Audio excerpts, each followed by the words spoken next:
Hello everyone, কেমন আছো সবাই? আশা করছি সবাই অনেক, অনেক ভালো আছো। তো আজকে সন্ধ্যায় একটু বানিয়েছিলাম পাপড়ি চাট। তো ভাবলাম সেটাই তোমাদের সাথে একটু শেয়ার করি। তো পাপড়ি চাটের পাপড়িটা বানানোর জন্য আমি ময়দাটাকে একটু ভালো করে ময়াম দিয়ে সেটাতে একটু কালো জিরে ও জোয়ান দিয়ে ভালো করে মেখে কিছুক্ষণ রেখে দিয়েছিলাম। তারপরে সেটাকে লেচি কেটে সেটাকে বেলে একটা কাটারের সাহায্যে গোল, গোল করে কেটে নিয়েছি দেখো। তবে বেশ পাতলা করে বেলতে হবে, তবেই কিন্তু এটা বেশ মচমচে হয়। মোটা হয়ে গেলে কিন্তু এতটাও মচমচে হয় না। তারপরে বেলে নিয়ে দেখো আমি সেটাকে লাল, লাল করে একটু ভেজে নিচ্ছি।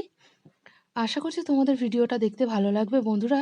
যদি আমার ভিডিওগুলো দেখতে তোমাদের ভালো লেগে থাকে প্লিজ একটা লাইক, কমেন্ট করে দিও। এখানে দেখো সমস্ত পাপড়ি ভাজা আমার হয়ে গেছে। প্রায় ঘরে যেহেতু করেছি অনেকগুলোই কিন্তু হয়েছিল। তো বাই মিস্টেক আমি যখন পাপড়িগুলো তৈরি করছিলাম সেই ভিডিওটা আমার করা হয়নি। তো ভাবলাম যে যাই হোক যতটুকু করেছি ততটুকুই শেয়ার করি তোমাদের সাথে। তারপরে একেবারে রেডি করে নিয়েছি। দেখো কেমন হয়েছে, কেমন লাগছে অবশ্যই কমেন্ট করে জানিও। আর তোমাদের কার, কার পাপড়ি চাট পছন্দ অবশ্যই জানাতে ভুলো না। Okay bye, bye, tata.